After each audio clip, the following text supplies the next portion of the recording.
유대교의 최대 명절인 유월절, 예루살렘에 들불 번지듯 퍼지는 한 가지 소문이 있습니다. 그것은 죽은 지 4일이나 지나 시체에서 썩은 냄새가 나는 나사로를 살리신 예수님에 관한 이야기입니다. 그러나 소문은 매우 은밀하게 퍼진 것으로 보입니다. 왜냐하면 대제사장들과 바리새인들이 예수를 본 자는 그를 신고하여 붙잡으라고 말했고, 이미 예수님에 대한 어떤 죽이고자 하는 의지를 충분히 그 백성들에게 보였기 때문에 그렇습니다.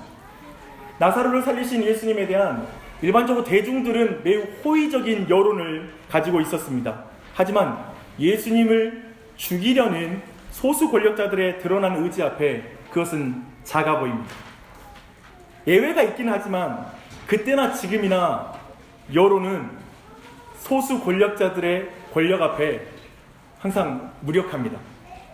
그 긴장감 넘치는 분위기와 또 앞으로 닥칠 예수 그리스도의 고난과 죽음, 그것들을 여러분이 충분히 그려본다면 아마도 오늘 본문에 나타난 베다니 만찬과 그리고 13장에 나타나는 유월절 그 최후의 만찬, 이 두 만찬의 시간은 매우 아름답고 그리고 매우 평화로운 장면입니다. 알다시피 지금 죽이려고 하는 자의 그 쫓고 쫓기는 그런 싸움들이 계속 있거든요. 잠시 우리에게 평안함을 주는 장면입니다. 저는 이 장면을 가득 채우고 있는 정서를 우리가 함께 경험했으면 좋겠습니다. 그것은 사랑입니다. 제자들은 이 시간 제자들을 향한 예수님의 사랑, 그리고 예수님을 향한 나사로와 마르다와 마리아의 사랑, 그 사랑의 관계 안에 어쩌면 이 본문은 우리 모두를 초대하고 있습니다. 여러분 모두 그 사랑을 보는 것이 바로 예수님의 사랑을 내가 만나는 것이고 또 내가 회복하는 것이라 믿습니다. 특별히 오늘 이 아침에 여러분 안에 나를 향한 예수님의 사랑을 느낄 수 없다고 불평하는 사람이 있다면 나를 향한 예수님의 사랑이 어떤 것인지를 아는 자리가 되길 바랍니다. 또한 내가 예수님을 사랑하지 않는구나, 스스로 정말 하나님을 향한 사랑이 없다라는 걸 느끼는 사람들은 이 시간 주님을 향한 그 사랑을 회복하는 시간이 되시기를 예수님의 이름으로 축복합니다. 근데 우리가 이 본문을 볼 때, 특별히 오늘 본문이 일어나는 그 장소는 유월절 엿새 전에 베다니 시몬의 집에서 있었던 것으로 보입니다. 요한복음과 좀 다르죠? 마태복음하고 마가복음은 이 일이 베다니에 있는 나병 환자였다가 예수님께 치유받은 시몬의 집에서 있었다라고 말하고 있습니다. 근데 요한은 정말 우리가 오해할 만한 묘사들을 계속하고 있어요. 뭐라냐면 이 베다니를 말할 때에도 예수님께서 다시 살리신 나사로가 있는 곳이다 라고 말해서 지금 오늘 이 그 만찬이 그 나사로의 집에서 있던 것처럼 약간 오해하게 만드는 것이죠. 그리고 이 잔치를 준비하고 주도해 나가는, 즉 음식을 준비해 나가는 사람도 나사로의 동생이 마르다예요. 그러니까 더욱더 우리에게 확신을 주는 거죠. 이 일은 지금 나사로의 집에서 있는 만찬인가 보다 싶습니다. 그리고 또 한 가지가 있어요. 오늘 이 사건, 이 만찬의 하이라이트인 이제 마리아. 이 마리아가 이 만찬의 음식 종류는 전혀 설명하지 않잖아요. 갈비가 나왔더라, 뭐 이런 건 전혀 나오지 않아요. 그러나 마리아의 어떤 행위를 이 본문에서는 강조해서 보여주고 있습니다. 그러니까 아마도 우리가 이 본문에서 이해할 수 있는 한 가지 방법은 아마도 그 나병 환자에다 치웠던 그 시몬이 장소를 제공하고 전체적인 잔치를 함께 준비하기로 했다라고 이해하는 게 매우 자연스러운 해석일 것입니다. 하지만 오늘 요한복음이 다른 마태와 마가와 달리 이렇게 나사로의 남매를 등장시키는 이유는 근본적으로 11장에서 있었던 나사로를 다시 살리신 그 부활의 사건과 지금 베다니의 만찬과 연결되어 있다는 걸 보여주기 위해서 그렇습니다. 둘은 밀접하게 연결이 되어 있기 때문에 둘을 함께 해석하는 것이 오늘 본문을 정확하게 이해하는 방법입니다. 두 사건을 연결시킬 때 우리는 나사로와 그리고 마리아와 마르다의 그 예배와 그리고 봉사의 참된 의미를 발견하게 될 것이고, 우리가 그것을 배워 우리가 참된 예배자와 봉사자로 설 수 있는 말씀이 되는 것입니다. 한번 찬찬히 한번 살펴보십시다. 주 안에 사랑하는 여러분, 주일이면 이 한국 땅에도 수백만 명이 교회당에 모여서 예배를 드립니다. 그리고 새벽부터 일어나서 교회에서 봉사를 합니다. 우리 교회 9시 20분에 예배 드리는 사람 있잖아요. 제가 안쓰러워요. 얼마나 피곤할까. 그런데 우리나라에는 7시에 예배 드리는 교회도 있습니다.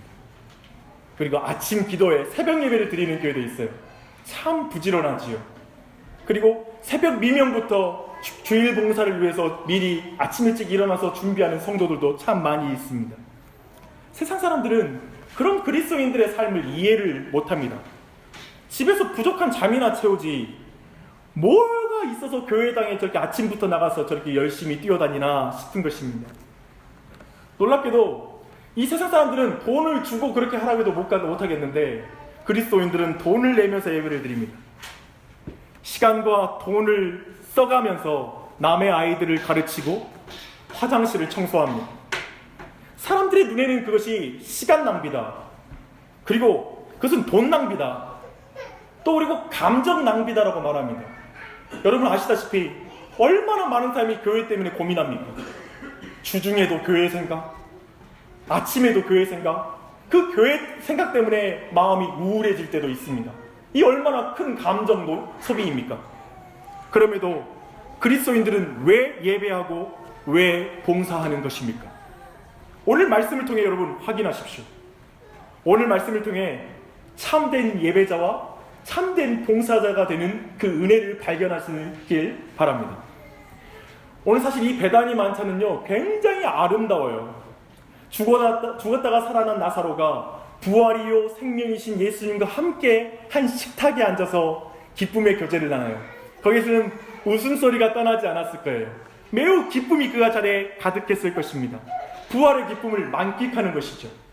그리고 특별히 누가복음 10장에 보면 이전에도 동일하게 예수님께 이런 만찬을 베풀었던 것으로 보입니다. 이 세 남매가 그때에는 이 마르다라는 우리 누이가 이제 그 일에 집중한 나머지 예수님을 놓치고 원망하고 불평하면서 일을 합니다. 그때 예수님 그걸 책망하는 장면이 있죠. 근데 오늘 본문에는 그런 게 나오지 않습니다. 이제 부활하신 예수님 그분의 임재를 경험하며 기쁨과 즐거움 가운데 그 봉사를 행합니다. 여기는 원망과 불평이 등장하지 않습니다. 또한 아마도 그 자리에 있는 제자들은 어땠을까요? 제자들도 기뻤겠죠. 왜냐하면 제자들도 여론의 동향을 알거든요. 지금 여론의 동향 예수님께 다들 돌아오고 있는 상황입니다. 그래서 기본적으로 핑크빛 미래를 그리면서 제자들은 그 만찬에서 막 즐거워했을 거예요. 이제 얼마 후면 예수님이 이스라엘의 왕으로 등극하실 거야. 그런 기대감들이 있었을 것입니다. 부활의 기쁨을 누리며 봉사하는 그 나사로 가정, 그리고 제자들의 기쁨, 그 웃음소리, 이런 모든 이미지를 그리면서 오늘 본문으로 들어가야 합니다.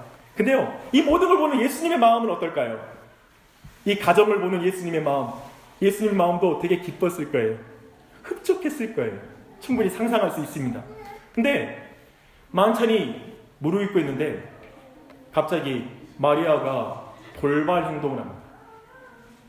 우리는 교회를 오래 다닌 사람들은 자꾸 이 본문을 너무 아름답게 보고 있고 특별한 뭐가 새롭지라고 볼지 모르지만 사실 굉장히 돌발 행동입니다.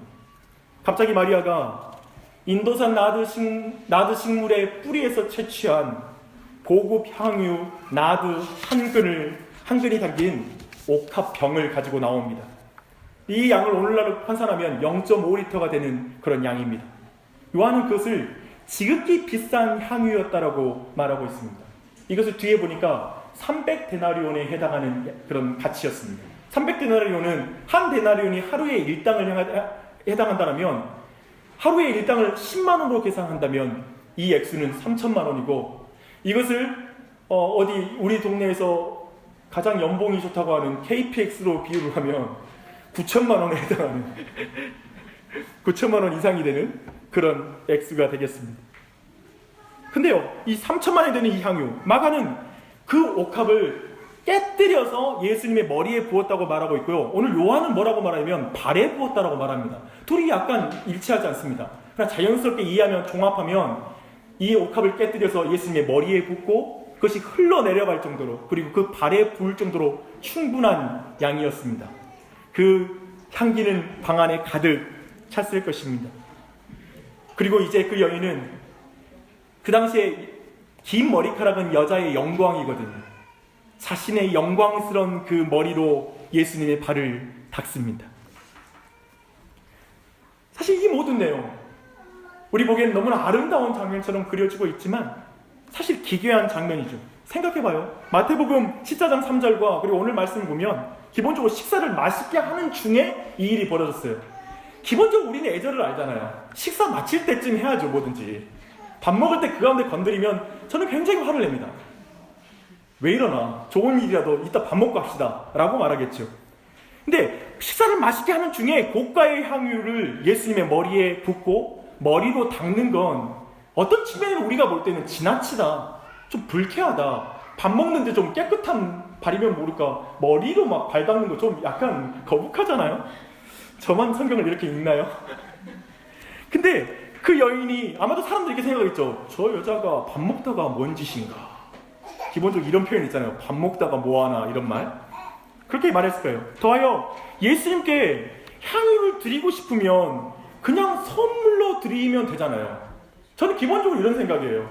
이 행위가 참으로 예수님의 사역을 돕기 원하고 참으로 존경한다면 그냥 깨뜨리지 말고 예수님에게 그냥 바쳤으면 그걸 팔아서 그 지속적인 사역에 쓰임받을 거 아닙니까? 그런 계산 충분히 가능하잖아요. 그런 의미에서 도저히 이해할 수 없는 행동입니다. 저는요, 저도 좀 별로 비싸지 않지만 그 향수를 쓰고 있습니다. 근데 아까워서 2번 뿌리는 게 아깝습니다. 1번 뿌려서 바릅니다.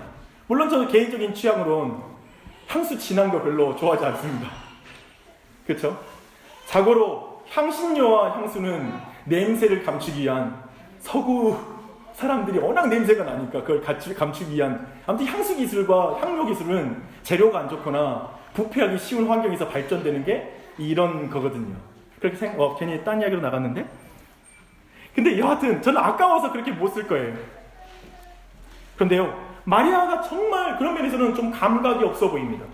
마리아의 이 행동에서 이해되지 않는 게 한두 가지가 아닙니다. 그래서 우리 모두에게 동감 가는 한마디를 가룟 유다가 시원하게 해줍니다. 마가복음을 보니까 가룟 유다가 화를 내면서 말했다고 해요. 그러니까 대강 이런 어투입니다. 우선 가로칩니다. 이렇게 말하는 거죠. 이 여자가 정신이 나갔나?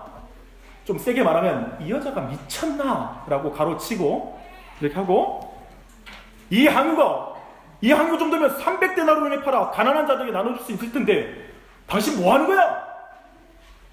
이렇게 지금 역정을 내면서 지금 말하는 것이죠.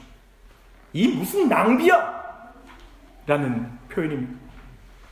2000년 전이나 지금이나 이 마리아의 행동을 우리는 어떻게 해석할 방법이 없습니다. 아마도 가장 강력한 해석으로 우리가 동의하는 건 이 가룟 유다의 해석입니다. 그것은 낭비입니다. 낭비죠. 좀 약간 광신적이고 계산이 없는 행동이죠. 예수님은 마리아의 행동을 낭비라고 생각하며 화를 내고 비난하는 가룟 유다와 그 마리아 사이를 어쩌면 그 대화 가운데 가로막아 섭니다. 복음서를 보니까 가룟 유다의 이런 그 불만에 이미 제자들 전체가 전염된 것으로 보입니다. 그래서 예수님은 그 제자들에게도 마리아에게 화를 내고 비난하는 그 제자들에게도 그들을 책망하면서 예수님은 말씀하십니다. 그리고 도저히 해석하지 못하는 마리아의 행동에 대해서 예수님이 해석하십니다. 7절과 8절 말씀 읽겠습니다. 예수께서 이르시되 그를 가만두어 나의 장래할 날을 위하여 그것을 간직하게 하라. 가난한 자들은 항상 너희와 함께 있거니와 나는 항상 있지 아니하니라 하시니라. 예수님은 도저히 이해할 수 없는, 아무도 이해하지 못하는 마리아의 행동을 정확하게 이해하고 있고 그걸 정확하게 해석하고 있습니다. 저는 솔직히 이 본문 보면서 예수님의 이런 해석을 보고도 내 안에 여러 가지 질문이 있습니다. 마리아가 이렇게 비싼 향유를 바치는 것은 오빠가 죽었다가 살아나니까 너무나 그 은혜가 커서 자신이 줄 수 있는 최고의 예배 방법으로 그 값이 나가는 것을 바친 것은 아닐까? 그렇게 생각하는 것이죠. 그리고 정말 마리아는 이 향유를 깨뜨리면서 예수님이 죽을 거라는 것을 알고 이 행동을 한 것일까? 이런 제 안에 질문이 생깁니다. 아니, 마리아는 별 뜻 없이 그냥 예배드리는 마음으로, 감사의 마음으로 이렇게 향유를 깨뜨렸는데 예수님께서 그 참된 의미를 해석해 주는 것은 아닐까? 라는 그런 질문이 생기는 것입니다. 그런데 저는 다음의 이유로 지금 마리아는 참으로 예수님의 대속의 죽음을 알았고 장례를 준비하는 것으로 이 옥합을 깨뜨렸다라고 생각합니다. 그 첫 번째는 뭐냐면 방금 말한 것처럼 예수님께서 지금 마리아의 행동을 장례를 준비한 것이라고 직접 말씀해 주시기 때문에 그렇습니다. 항상 성경 해석의 제일 원리는 예수님의 해석 원리입니다. 또 두 번째는 뭐냐면 옥합을 깨뜨렸기 때문에 그렇습니다. 마태복음 14장 3절에 나와 있는데요. 이 당시에 향수의 종류는 여러 가지 있지만 한 가지 이 옥합이라는 건 뭐냐면 이미 병으로 밀봉을 한 상태입니다. 그래서 그걸 깨뜨렸을 때는 일회에 사용할 수 있도록 그렇게 옥합을 만드는 것이죠. 근데 생각해 보십시오. 0.5리터가 되는 어마어마한 양을 그날 결혼식 날 향수 뿌리려고 그 사용을 다 사용할까요? 또 그렇게 비싼 것을 결혼식을 위해서 사용할까요? 우리는 상상할 수 없습니다. 그 양과 그리고 그 값어치를 생각할 때 참으로 이것은 장례를 치를 때 썩어가는 그 시체의 향을, 그 역한 냄새를 가려주기 위해서 후손들이 그 죽은 자, 망자를 위해서 할 수 있는 최고의 예절로서 이 값어치 있는 향유 옥합을 사서 그걸 깨뜨려서 한 번에 그 많은 양을 온 시체에 발라주는 것으로 의미가 있다라는 것입니다. 충분히 그걸 우리는 오늘 본문의 이유를 알겠죠. 또 한 가지 근거를 또 드리겠습니다. 마태와 마가가 한 말 때문에 그렇습니다. 마태와 마가는 나중에 이렇게 말합니다. 내가 진실로 너희에게 이르노니 온 천하에 어디든지 복음이 전파되는 곳에는 이 여자가 행한 일도 말하여 그를 기억하리라 하시니라. 무슨 말입니까? 제가 볼 때 이거예요. 여자의 행동이 예배였으면 이제 온 땅 가운데 예수님을 예배한 곳에서 이 여자의 행동을 기억하리라 했을 거예요. 근데 지금 성경이 말하는 건 복음이 전파되는 곳에 이 여자의 행동을 기억하리라 라고 말하는 거예요. 근본적으로 이 말은 복음과 연결되어 있어요. 예수 그리스도의 대속의 죽음과 예수 그리스도의 부활과 승천과 이것이 연결되어 있다는 거예요. 그런 의미에서 분명히 이 여자는 예수님께서 죽으실 것을 알고 있는 것입니다. 이렇게 되면 마리아의 행동은 베다니 만찬의 분위기를 완전히 다른 차원에서 읽게 만듭니다. 지금 이 만찬은 무슨 잔치죠? 나사로가 죽었다가 다시 살아나는 것을 기뻐하고 감사하는 잔치예요. 근데 그 잔치에서 예수님의 죽음을 준비하는 의식을 행하는 것입니다. 잔치집에서 지금 장례식 의례를 하고 있는 거예요. 시체 썩은 냄새가 나던 나사로를 다시 살리신 예수님께 감사하는 잔치에서 예수님 자신이 곧 죽어 그 육체가 썩은 냄새를 풍기게 될 것이라고, 그것을 예비하는 행동을 지금 하고 있는 것입니다. 주 안에 사랑하는 여러분, 여기에서 성경이 말하는 복음이 있습니다. 지금 이 잔치가 벌어지는 그 나병 환자의 시몬, 그는 치료되어서 다시 성전에 들어가 하나님과 교제하며 기쁨으로 나아갈 수 있게 되었죠. 온전히 회복되었어요. 근데 이제 예수님은 그를 대신에 채찍에 맞으시고 고난을 당하십니다. 나사로는 죽음의 냄새가 가득한 무덤에서 해방되어서 다시 살아났어요. 그런데 예수 그리스도는 그를 대신해서 이제 무덤에 들어가세요. 그리고 죽음 가운데 들어가세요. 이것이 복음입니다. 이사야 53장 5절은 이 장면을 정확하게 묘사하고 있습니다. 그가 찔림은 우리의 허물 때문이요, 그가 상함은 우리의 죄악 때문이라. 그가 징계를 받음으로 우리는 평화를 누리고 그가 채찍에 맞음으로 우리는 나음을 받았도다. 이처럼 나사로와 마르다와 마리아는 자신들이 생명의 기쁨, 부활의 기쁨에 참여한 이유를 명백하게 아는 거예요. 예수님의 죽음 때문에 그 기쁨에 참여한다는 걸 아는 거예요. 자신들이 뛰어나고 사랑이 많아서 다시 부활한 것이 아니라 예수님의 사랑이 탁월하고 나를 사랑하기 때문에 내가 다시 부활했다라는 걸 아는 거예요. 그들은 죽음의 냄새를 맡았어요. 그러나 이제 그들은 생명의 향기를 맡거든요. 아마도 마리아, 오늘 행동을 하는 마리아만이 아니라 나사로와 마리아 또한 예수님의 장례를 함께 준비했다라고 저는 믿습니다. 왜 그러냐면 이 값비싼 향유옥합을 사는 일에 마리아 혼자 독단적으로 결정해서 이렇게 하진 않았을 것이기 때문에 그렇습니다. 가족들이 모였을 거예요. 부활 이후에, 나사로가 살아난 이후에 가족들이 모여서 이번에 예수님이 오시는데 우리가 예수님을 어떻게 섬길 수 있을까? 그분을 어떻게 예배하지? 그분께 어떻게 우리가 봉사할 수 있을까? 그래서 그들은 내 대신 이제 예수님이 죽음의 길을 가시잖아, 우리 넉넉하지 않아도 우리의 모든 것을 쏟아 예수님의 장례를 준비하자 라고 말했을 것입니다. 맞지요? 그 당시 어떠한 부자들도 예수님의 장례를 예비한 사람은 없죠. 그 세 남매만이 예수님의 장례를 예비합니다. 그들은 나사로가 부활한 것처럼 예수님이 다시 부활하실 것 또한 믿었다고 생각합니다. 그래서 예수님이 말씀하시길 내가 진실로 너희에게 이르노니 온 천하에 어디서든지 복음이 전파되는 곳에는 이 여자가 행한 일도 말하여 그를 기억하리라 라고 말하는 것입니다. 그 행동 자체가 놀라운 복음과 연결되어 있다라는 거예요. 사랑하는 여러분, 참된 예배자와 봉사자는 마리아와 마르다와 그리고 나사로처럼 죄로 인해 죽을 수밖에 없는 자신의 운명을 보는 자입니다. 관에 누워있는 자신의 모습을 보는 자입니다. 여러분 보고 계십니까? 자신의 시체 냄새를, 썩어갈 냄새를 충분히 예상하고 바라보는 자입니다. 여러분 그 냄새를 맡습니까? 나도 오늘 죽으면 3일 지나면 시체 냄새를 풍길 수밖에 없는 존재라는 것. 그 실존 말입니다. 결국 흙으로 돌아갈 인생의 덧없음을 여러분들은 보고 계십니까? 근데 이 마리아와 마르다와 그 나사로는 그걸 경험한 자예요. 그걸 명백하게 본 자예요. 그 냄새를 다 맡은 자예요. 그 본인이에요. 근데 그들이 거기에 머문 것이 아니라 자신의 무덤에서 예수님이 자신을 대신해 죽으심으로 생명을 주신 것을 경험한 자들이에요. 예수님이 내 대신 무덤에 누우신 걸 본 자들이에요.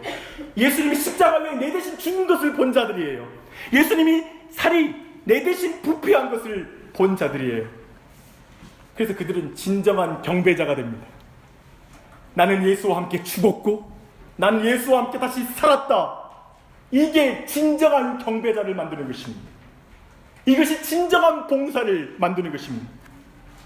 그래서 하나님께서 나를 위해서 최고의 것을 주셨기에 나의 최고의 것을 주님을 예배합니다. 어떤 것도 아깝지 않습니다 라고 말하는 것이죠. 그래서요, 오늘날 참된 그리스도인들은 이렇게 고백하지 않습니까? 벌레에 먹혀 사라질 우리가 영원한 생명을 얻은 것은 존귀하신 하나님의 아들이 대속의 죽음을 당하셨기 때문입니다. 감사합니다. 우리가 가치 있게 사는 것은 존귀하신 예수님께서 나를 위해 죽으셨기 때문입니다. 감사합니다. 그 대속의 죽음을 죽으신 예수님을 찬양합니다. 십자가를 찬양합니다. 그리스도인들이 십자가를 찬양해요. 예수님의 보혈을 찬양합니다. 오 하나님, 어떻게 나에게 이런 사랑을 주실 수 있습니까? 말도 되지 않습니다.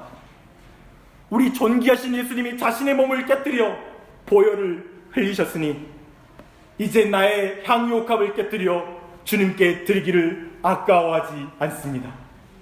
주님, 나를 사용하옵소서. 내 인생을 깨뜨려 주님 뜻대로 사용하여 주시옵소서. 이것이 참된 그리스도인들의 예배이지요, 봉사이지요. 참된 예배자와 봉사자의 자존감은 이루 말할 수 없습니다. 자신이 예수님의 몸값이니까. 여러분이 예수를 믿는 자들은 여러분이 예수님의 몸값인 걸 믿으세요? 존귀한 사람인 걸 믿으십니까? 중요해요. 이것이 믿어지지 않고 그것이 기쁘지 않으면 아직 복음에 대해서 분명하게 이해하지 못하는 거예요. 여러분, 창조주의 사랑을 받고 있으니 이 참된 예배자는 계산적이지 않습니다. 그저 예배 때마다 찬양합니다. 그 크신 하나님의 사랑 말로 다 형용 못하네.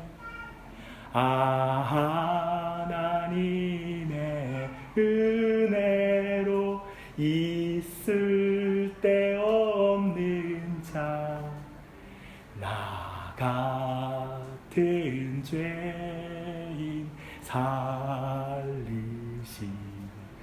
주 은혜 놀라와 내게 있는 향유옥합 주께 가져와 그 발 위에 엎드리고 깨뜨립니다. 크리스천은 말릴 수가 없어요. 크리스마스인데 예수님 죽으심 생각하면서 울어요. 오늘 베다니의 장면이죠. 잔치집인데 장례를 준비하는 거. 크리스천들은 부활절인데 부활절날 십자가 생각하면서 울어요. 말할 수 없는 사람들이에요. 말릴 수 없는 사람들이에요. 울면서 웃다가 울면서 털난다고 하죠. 그런데 그런 예배자를 이해하지 못하는 사람이 옆에 있어요. 가룟 유다예요. 그는 계산을 해요. 요한복음의 표현은 기가 막혀요. 마리아가 드릴 때는 값비싼 향유를 드렸다고만 나오는데 이 가룟 유다는 곧바로 계산해요. 300데나리온인데 저는 솔직히 말하면 지금 우리 세계에서 가장 비싼 향수 이름을 몰라요. 그게 양에 따라서 얼마 정도 가격이 나간지 몰라요. 가룟 유다는 굉장히 계산이 밝은 사람이에요. 숫자에 강해요. 그는 하나님께 지극한 것을 드리며 예배하고 봉사하는데 옆에서 계산기를 두드리고 있어요. 아깝다. 뭐 저렇게까지 할 필요 있어? 저렇게까지 너무 광신도 같잖아. 굉장히 사리 분별이 안 된다. 상식적이지 않아. 기독교 신앙은. 기독교인의 예배는 봉사는 도저히 이해할 수 없군. 놀랍게도 지금 성경은 의도적으로 가룟 유다와 마리아를 대조시켜서 보여주고 있는 거예요. 주 안에서 사랑하는 여러분, 저는 이 장면 보는데 너무 두려운 거예요. 가룟 유다는 3년 동안 예수님 쫓아다니면서 예수님의 가르침을 받았잖아요. 교회 생활 오래 한 거예요. 근데 결국 그는 예배자가 아니에요. 결국 그는 봉사자가 아니에요. 자기를 사랑하는 자에 지나지 않아요. 결국 자기 사랑에 대해서 예수님이 존중해 주지 않으니까 오늘 이 말 듣고 나서 곧바로 대제사장에게 가요. 그리고 예수님 팔기로 해요. 오늘 이 책망 받고 더 이상 여기에서 돈 나올 것 없다. 이거 결정하고 이제 예수님 죽이기로 행동을 옮기는 거예요. 사랑하는 여러분, 이 가룟 유다와 그리고 이 마리아를 나누는 게 뭔가요? 제가 믿는 건 이거예요. 누가 사랑을 많이 받았냐 이거예요. 사랑을 많이 받은 자가 참된 예배자와 경배자가 돼요. 그렇기 때문에 사랑을 많이 받은 참된 예배자와 경배자는 너무나 많은 걸 드리면서도 부족하다고 말해요. 그런데요, 하나님의 사랑을 덜 받은 사람, 자기가 받지 않았다고 생각하는 사람은 인색해요. 계산해요. 조금만 하면 내가 너무 희생하고 있어. 내가 너무나 많은 걸 드리고 있어. 이런 식으로 평가해요. 아무리 적게 드려도 많이 드린 것 같아요. 사랑 때문에 그래요. 그래서 이런 말 있잖아요. 저도 교회에 섬기다가 우리가 이런 말 많이 들어요. 참 열심히 하나님을 섬기는 사람 보면 주변에서 사람들이 말해요. 아니 어떻게 이렇게 열심히 할 수 있어요? 대단하세요. 그래요. 그런데 참된 은혜를 받은 사람 뭐라고 하는지 아세요? 아니 무슨 소리 하세요. 내가 받은 은혜가 얼마나 큰데 이건 아무것도 아니에요 라고 말하는 거예요. 지금 바로 이 자리가 이 여인의 자리인 것입니다. 죄인이 나를 위해 자기 몸을 버리신 예수님의 사랑을 본 사람은 자기 사랑을 깨뜨립니다.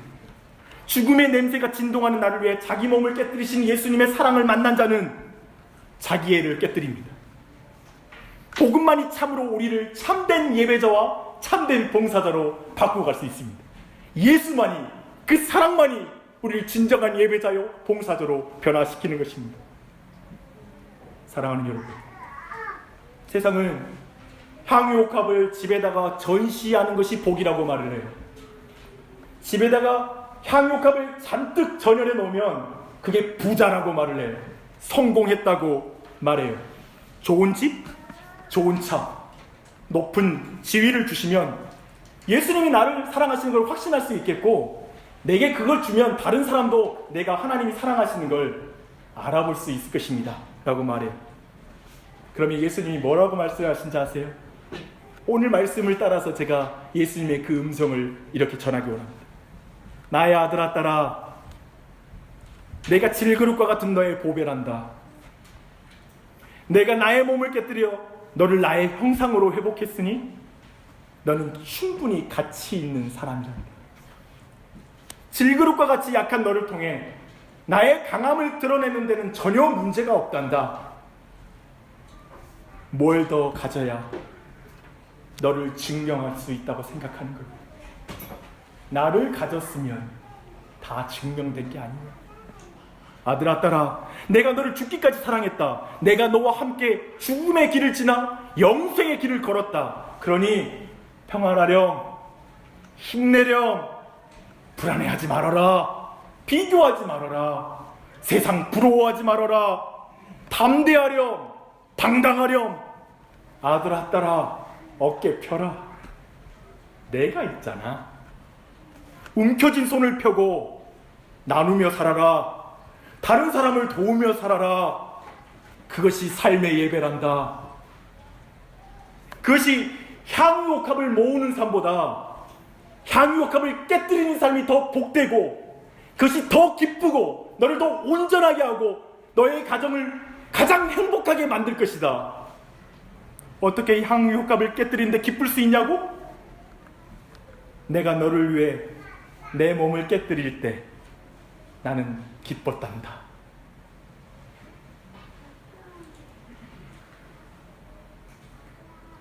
주 안에서 사랑하는 여러분, 이 음성을 듣고 사는 신자의 예배와 삶을 누가 이해하겠습니까? 사랑하는 여러분, 오늘날 무엇이 우리의 옥합을 깨뜨려 발라야 할 예수님의 발일까요? 저는 그리스도의 몸된 교회라고 믿습니다. 이제 곧 있을 최후의 만찬에서 예수님은 다른 형태로 제자들의 발을 씻깁니다. 방금 전에는 여자가 예수님의 발을 씻겼는데 예수님께서 이제 제자들의 발을 씻기죠. 그리고 나서 예수님이 이렇게 말씀하십니다. 내가 주와 또는 선생이를 너희 발을 씻겼으니 너희도 서로 발을 씻어주는 것이 옳으니라. 주 안에 사랑하는 여러분, 하나님의 계산하지 않는 사랑을 받았으니 너도 계산하지 않고 교회를 사랑해라, 다른 사람을 사랑해라 라고 말하고 있습니다. 참된 봉사자가 되시기를 바랍니다. 예수님에게 어떻게 향유옥합을 깨뜨립니까? 쓰레기가 보이면 시간을 깨뜨려 청소하십시오. 내 휴식을 깨뜨려 사람을 만나십시오. 안락한 그 순간을 깨뜨려 깨어진 사람들과 대화하십시오. 찾아가십시오. 마을 모임에서 다른 사람의 말에 귀 기울여 주십시오. 내 관심사가 아니라고 해서 얼굴을 찌푸리는 게 아니라 환한 웃음으로 그 이야기를 들어주는 것도 내 자아를 깨뜨리는 것이죠. 교회를 찾으며 고민하는 이와 상담해 주십시오. 교우들의 자녀들에게 말씀 가르치는 일에 더 헌신해 주십시오. 고난 가운데 있는 교우들을 위해 돈을 나누십시오. 직접 줘도 상관없으니까 제발 돈 좀 나누세요. 설거지 하나를 일로 보지 않고 사랑으로 행하십시오. 음식 준비를 부담으로 하는 것이 아니라 기쁨을 나누는 기회라고 생각하고 행하십시오. 다른 사람 원망하지 않고 하나님의 임재 안에서 기쁘게 봉사하는 것, 선교사님을 위해서 기도하고 그들을 위해서 후원하는 것, 그렇게 함으로 다시 오실 예수님을 예비하십시오. 복음을 전하는 발이 아름답다고 하시잖아요. 놀라운 유비예요. 그게 예수님이 오시는 그 발을 씻는 거예요. 마지막 날에 예수님이 나의 거칠어진 손과 짓무른 발을 딱 잡아주실 거예요. 그리고 거기에다가 거룩한 입맞춤을 해주실 거예요. 믿어요, 저는. 우리 피 질질 흘리고 손 거칠어진 거 내버려 두지 않아요. 보상해 주세요. 갚아주세요. 그걸 기억하고 여러분의 섬김의 길을 걸어가십시오. 그게 더 큰 기쁨과 더 행복한 길입니다. 주 안에서 사랑하는 여러분, 우리의 삶을 아무도 못 알아주고 바보 같다고 하죠. 주변에서 누가 알아줘요? 교회를 사랑하고 그리고 예배하는 삶, 봉사하는 걸 누가 알아줘요? 낭비라고 한다고요. 낭비라고. 그럼에도 불구하고 그 길을 걸어가십시오. 참된 예배자와 봉사자가 되기를 여러분 간구하지 않으시겠습니까? 하나님, 내가 이 사람이 되기 원합니다. 다짐하십시오. 하나님, 나 참된 예배자와 봉사자가 되기 원합니다. 그러기 위해서 주님의 사랑이 필요합니다. 내가 예수님과 함께 죽은 것을 알게 해주십시오. 그리고 예수님과 함께 부활한 걸 내가 알게 해주시옵소서. 진정한 거듭남을 내게 허락하여 주시고 거듭남의 은혜가 내게 회복되게 하여 주시옵소서. 그래서 예수와 함께 봉사하고 살게 하여 주시옵소서. 그러므로 기쁨과 행복이라는 복을 금세와 내세에 받아 누리십시오. 그것이 바로 오늘 본문에서 마리아를 통해 우리에게 가리키는 참된 예배자와 봉사자의 모습이 있습니다. 하나님, 우리를 억지로 우리의 목을 잡아 예배하라고 봉사하라고 시키지 않아서 감사합니다. 예수님이 먼저 나를 존귀하게 여겨주셔서 예수님을 보내주셨지요. 예수님이 나를 위하여 먼저 봉사해 주셨지요. 결국 제자와 가룟 유다를 나누는 것은 그 사랑을 많이 받은 자, 그 사랑을 많이 받는 것이 제자와 배신자를 나눈다는 사실을 우리가 기억합니다. 예배자와 참된 예배자와 거짓 예배자를 나누는 게 바로 사랑인 것을 깨닫습니다. 주님, 예수님을 통하여 우리의 죽음을 보게 하여 주시옵소서. 다 죄로 말미암아 죽을진데 그 죽을 수밖에 없는 죄인을 위해 대신 죽으신 예수 그리스도를 믿는 믿음이 우리 교회에 가득하게 하여 주시고 그 복음의 은혜가 넘쳐나게 하여 주시옵소서. 그리고 저는 그 큰 사랑으로 말미암아 모두가 참된 예배자와 경배자로 그리고 하나님 봉사자로 일어서게 하여 주시옵소서. 공허한 신앙주의를 따르지 말게 해주시고 형제 사랑할 줄 아는, 사람 귀한 줄 아는, 예수님의 사랑 앞에 사람을 소중히 여길 줄 아는 그런 참 신앙인 되게 해주시고 참되게 교회를 섬길 줄 아는 진정한 봉사자 되게 하여 주시옵소서.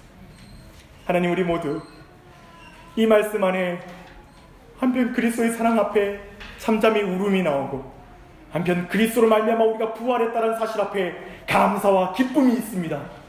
우리 온 교회 그 기쁨과 그리고 감사가 넘쳐나게 하여 주시옵소서. 이제 세상으로 나아갈 때 슬픔으로 나아가는 것이 아니라 담대함으로 나아가게 하여 주시옵소서. 당당하고 용기, 사랑받는 자만이 가질 수 있는 넉넉함과 진실함과 풍요로움과 그리고 우아함과 격을 가지고 세상에 향해 나아가게 하여 주시옵소서. 그게 예수자리의 사람들, 예수님의 생명자리의 사람들이 되어 이 세상에 나아가 예수의 생명을 드러내게 하여 주시옵소서. 감사드리며 예수님의 이름 받들어 기도합니다.